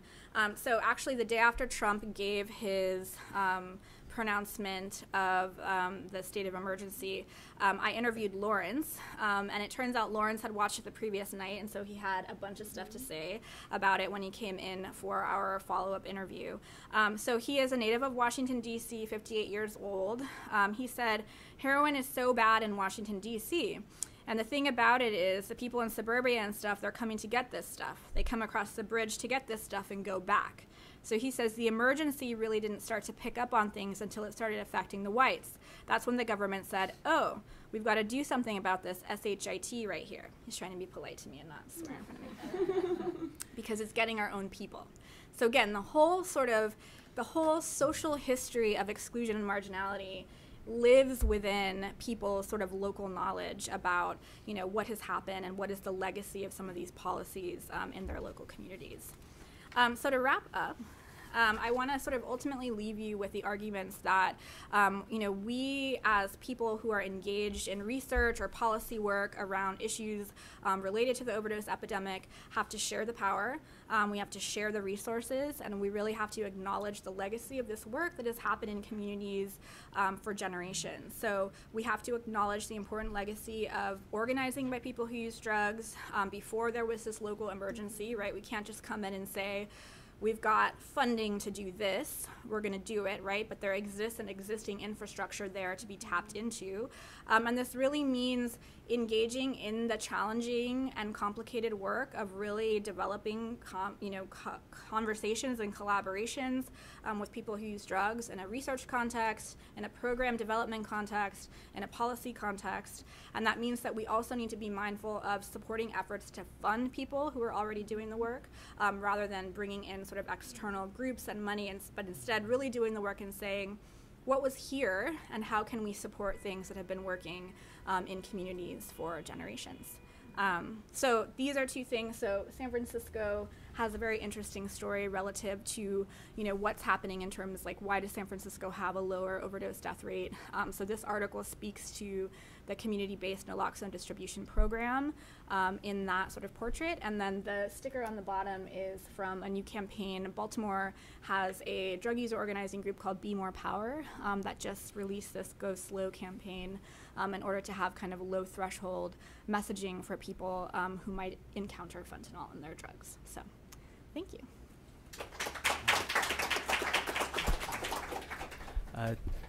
Superb, Andrea, and that was a real ground truth check to round out the presentation. So I want to open to your questions, and I should say all the speakers should feel free to answer any question, including, of course, questions addressed directly to you, because everyone here has expertise across the board of this issue. So please, if you could stand and speak loudly so we can pick up your question and not need to restate it. Thanks. Yes. Hi. Hi. First of all, I want to thank all of you for the lecture today. My name is Nicola. I'm a psychiatrist from Brazil, and I'm doing a fellowship here in Richmond. And I have a few questions. One for you, Bryce, related to the analogs of fentanyl. I want to know what's your opinion and how can we, because I see a paradox between the U.S. approaches to the opioid crisis, especially regarding the FDA. In last November, the FDA just released another analog of fentanyl. Yeah, Suvia. The name is fentanyl. Yeah, the Suvia. Yeah. 1,000 times more potent than fentanyl. And I think that all the public policies are, the majority, are centered in trying to stop the incoming fentanyl analogs from China and from Mexico, while FDA continues to approve another analog of fentanyl. And I want to know your opinion. What are we doing against the big pharmas and the lobby of big pharmas regarding this subject? Because I think we need to start to talk more about that in terms of drug policies. There is a campaign headed up by a photographer called Mangolding that just started called PAIN. She's starting to trying to criminalize the family, the secular family, for trying to responsibilize them for the opioid crisis. They own the big pharma pursuit, and they have never been responsibilized by that. So that's one question. I want to thank you, especially the beautiful women here, for this. I think women usually we give more passion to our fights. And I have a question for you, Queen. I see that I am I work at the front line in Brazil with harm reduction, but we don't have opioid problem. We have crack and cocaine problem back there because it's less expensive. So one thing that I see is that the U.S., I was expecting U.S. talking more about harm reduction than we actually talk and we actually do, especially in Richmond. There are only 2 programs for harm needle exchange program in Richmond, in the whole state of Virginia, and paraphernalia is still criminalized back there. And I don't understand what is the position of the federal policy regarding criminalizing paraphernalia, why the states have the power to criminalize paraphernalia until now. And I think the problem of harm reduction and needle exchange programs is still like the NIMBY phenomenon. Like people don't want to have harm reduction services around the backyard, around the neighborhood. So I think the stigma and the NIMBY is very important. I want to know what you think about it and this paradox between federal policies and state policies. And for you, Andrea, I have a question. Sorry, you can talk whatever you want. I work in the front line, and I also work with research. And what I see in Brazil and I see here also is a huge gap between research and what people are doing on the front line. So not because we are not just listening to people that use drugs, but the healthcare providers, they are sometimes they have a lot of stigma, and they are centering the approach on recovery and abstinence paradigm. So what's your experience, and how do you think the U.S. is dealing with this, especially for healthcare providers? That was a lot of questions, so I'm going to a lot of people. So I'm going to get another question, and then we'll go back to the panel. Coletta? Actually, mine is more a comment than Yeah. a question. So we'll end with a question. I'm Coletta Youngers with WOLA. Hello to all of you who are WhatsApping me, who are watching live stream.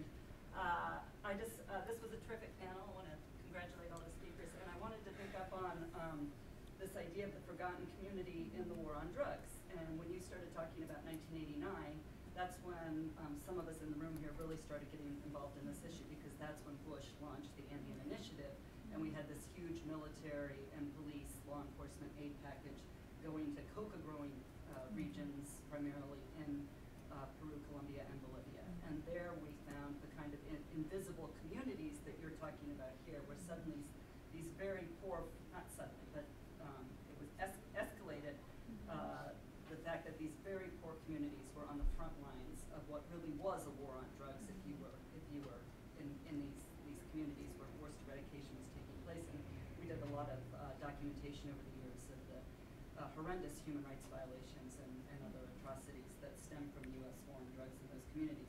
And I just want to bring that back to Mexico, because now if you look at the poppy growing regions in Mexico and the horrific situations taking place in terms of killings, disappearances, displacement, in places like Guerrero, where poppy is grown, and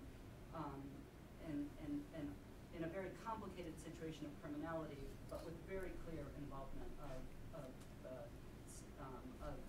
police and military forces as well. And for sake of time, I won't go into that more.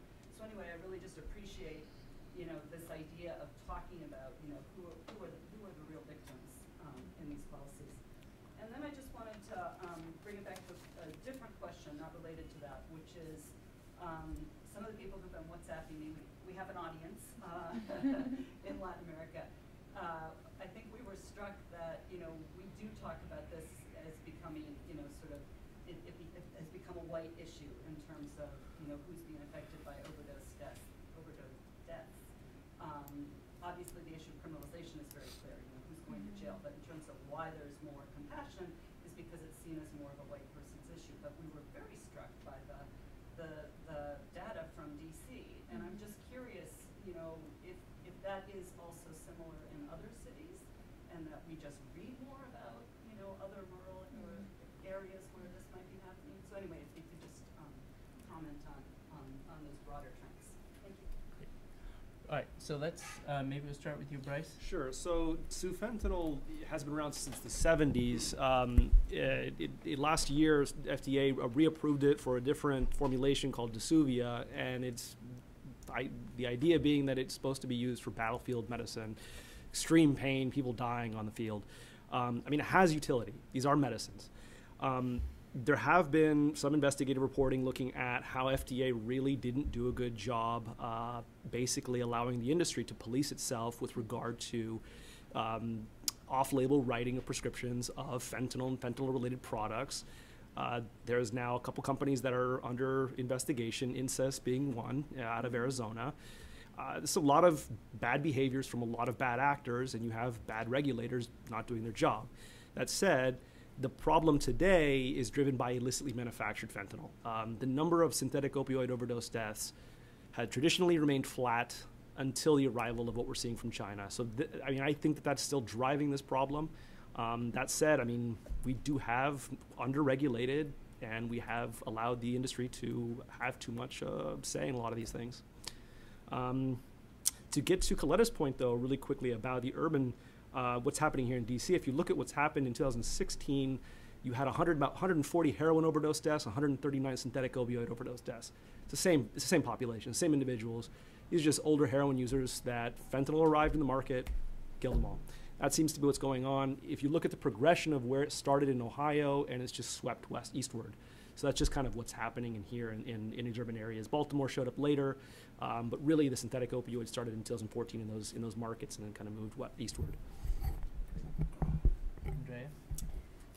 So I think I'll address your question about healthcare providers. And so, for me, people are like, well, you are a researcher who works with people who use drugs, and that is true. But for me, I think the most interesting and telling thing are working with people in those structural positions. So at sort of every level, the frontline providers who may or may not be harm reductionists, the people who are working within hospitals and first-line responders. So I think, there have been in other places, for instance, in San Francisco, where I came from before, where you have a real incorporation and integration of harm reduction policy within what is considered sort of citywide, Department of Health practice, where you have what was, a harm reduction mandate essentially, that all kind of healthcare providers have some type, or all drug treatment programs have some type of harm reduction component. That doesn't always play out exactly how people might want it, but it is a tool to hold people accountable for people who are driven only by abstinence-based models of treatment. So there are some kind of ways in which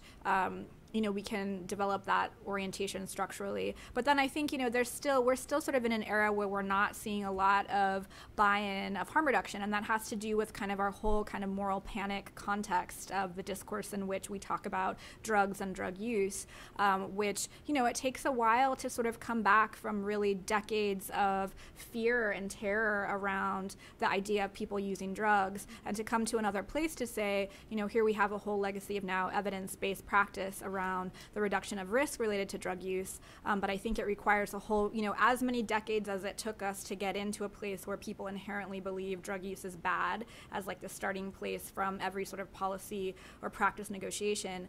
It's going to take that level of, education effort in order to kind of curtail, stigma or anti sort of harm reduction feelings within healthcare provision.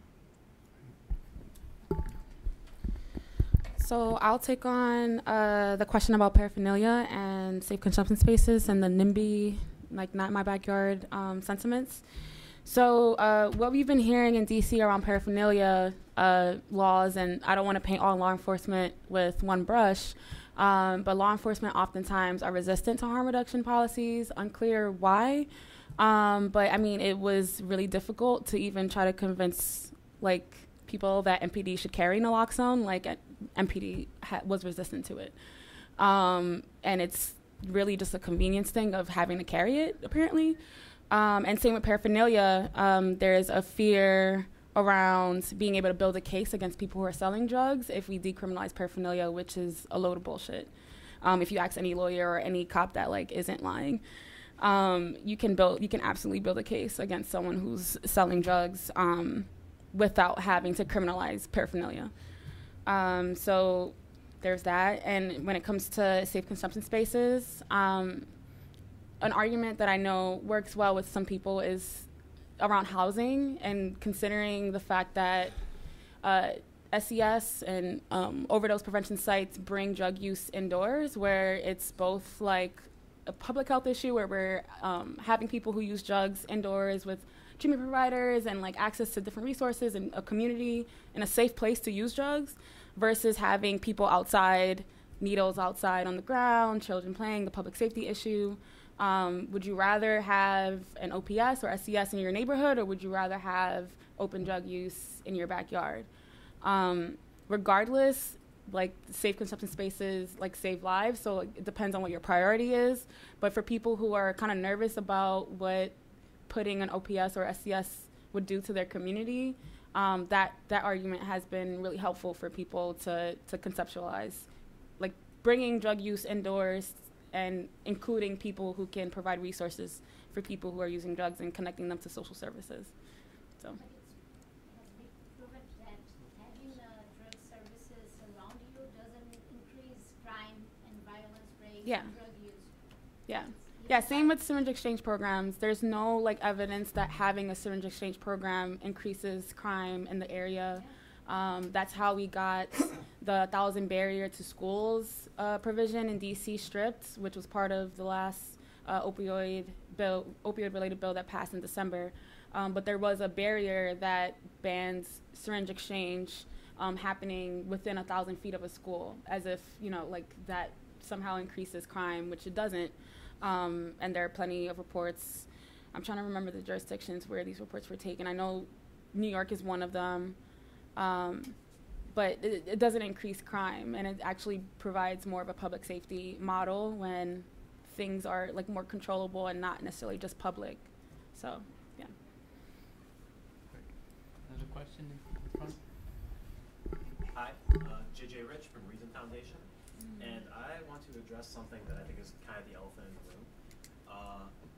Do you guys think that the most effective form of harm reduction would be the legalization of all drugs, and if not, why?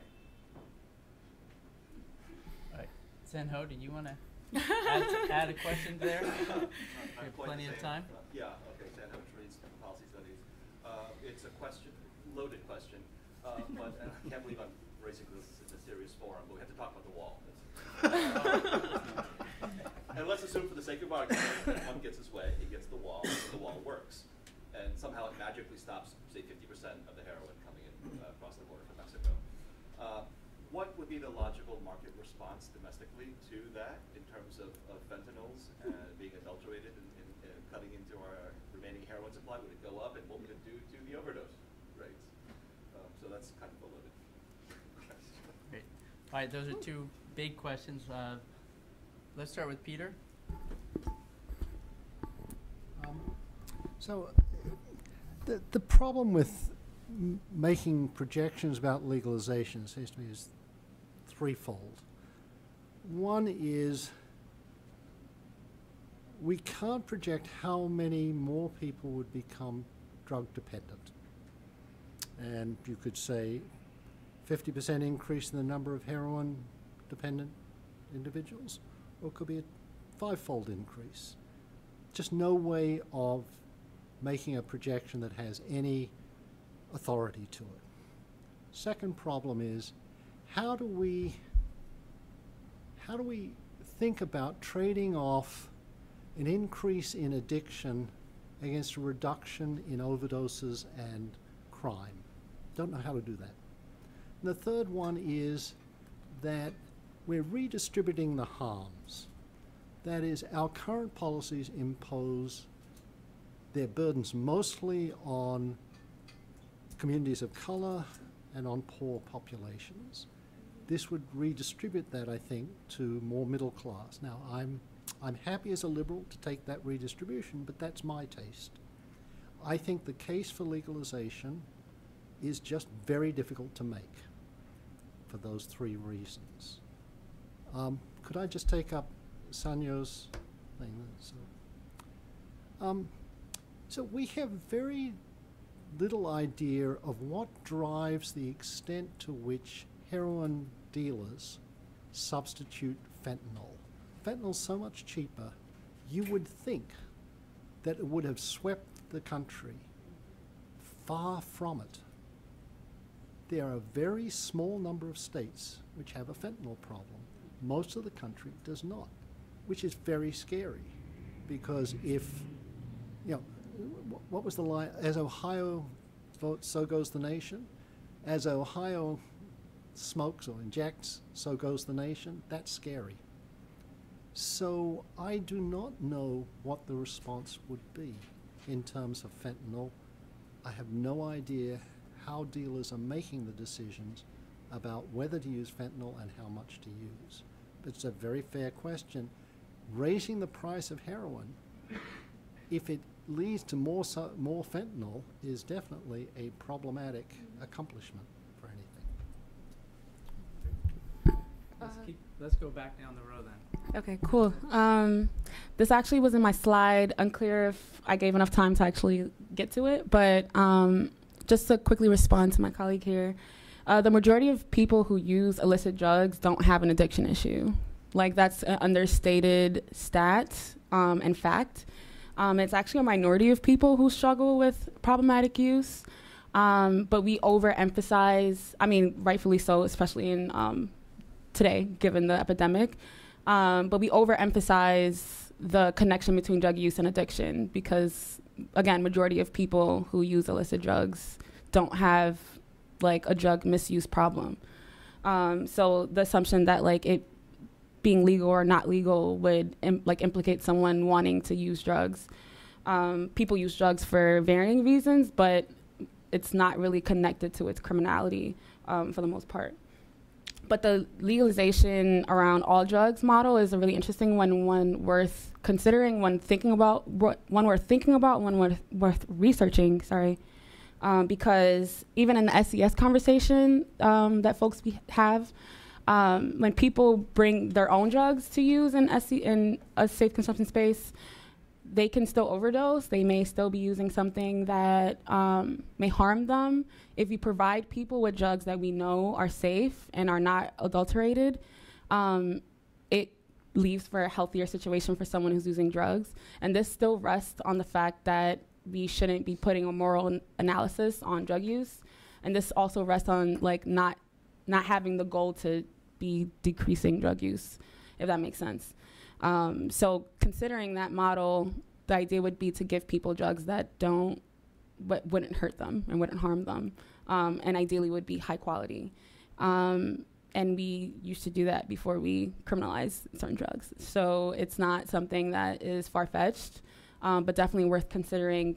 But also we need to consider how we would need to reform our healthcare system to accommodate what is necessary around legalizing drugs. We just don't have a healthcare system equipped to handle the kind of treatment interventions that we need.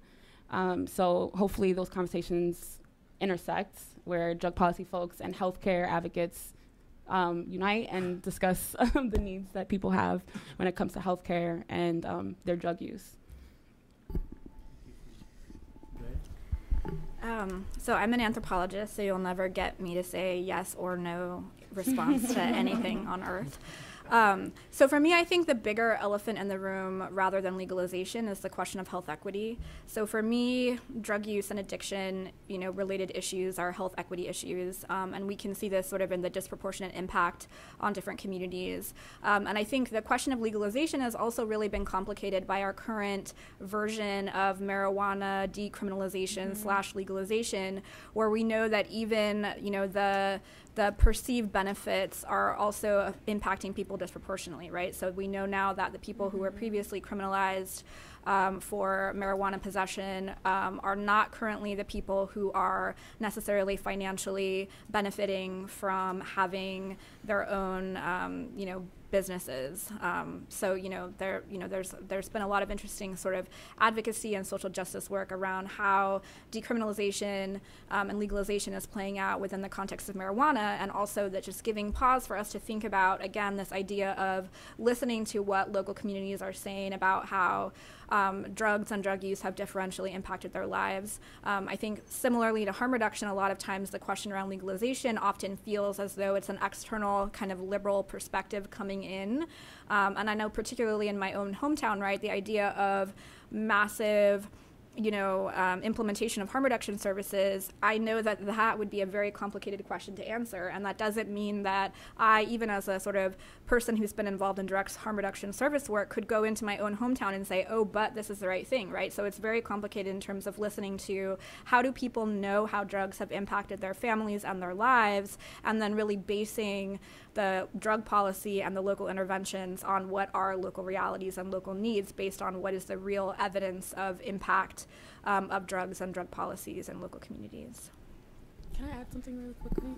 Also just wanted to differentiate like the difference between decriminalizing and legalizing and like the spectrum. So like whether or not the US will ever like be marketing and selling all kinds of drugs is one thing, but considering on the spectrum what all drug decriminalization looks like. It's not necessarily like heroin being sold in stores, but people not necessarily going to jail or prison for possession or selling for it. Yeah. Yes, we don't scapegoat drug sellers. People who sell drugs also use drugs. To get to Sano's question, regardless of what we do, if China cracks down and solves its problem, India is there waiting in the wings. We have a demand problem we need to address. That's kind of the bottom line. So even if Mexico, the wall works, even if China cracks down, they're just going to go somewhere else. So focusing on demand, I think, is going to be important. That said, there are elements. Improving China's regulatory capacity would benefit consumers here, not just of illicit drugs, but melamine in pet food is not a good thing for your cat or dog. Lead in your kids' toys is not good. So it's just beneficial to have China improve its regulatory house.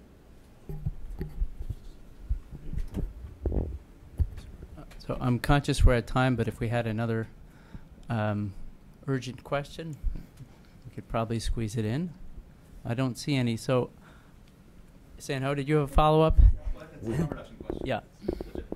It's about the heroin maintenance programs in Vancouver. So my understanding is that that's capped at 50 patients right now because the red tape around importing heroin from Switzerland, where it's legal, is just mind-boggling. And it's like easier to move plutonium across international lines than heroin. But what they are doing is allowing doctors to prescribe Dilaudid for injection drug users. They say that produces a very similar effect to heroin. And it's safer than forcing people to go onto the streets to play fentanyl roulette. Is that being considered at all in the United States? Is anyone doing any advocacy around that? And did just produce a large study speaking to heroin-assisted therapy. We looked at the evidence. We actually went to European practitioners and researchers and asked them how it worked, what the implications were, what the feasibility was. And we went to actually Ohio and New Hampshire, and we asked local policymakers, stakeholders, and drug users about the possibility of heroin-assisted treatment in those communities. You can check it out. It's online. We look at both SCS and heroin-assisted therapy. So we tried to put that out there in the debate, but given the 24-hour news cycle, it just kind of flashed and died. I was in December. Yikes. Great. Well, I want to thank everyone for their attention and for their questions. I think regardless of where you come down on some of those big questions that were asked, I think the urgency of the crisis now, the very obvious inability of enforcement to protect people from the dangers of the drug markets that we see now, if not the criminalization making those dangers much, much worse, to me suggests that all options need to be discussed.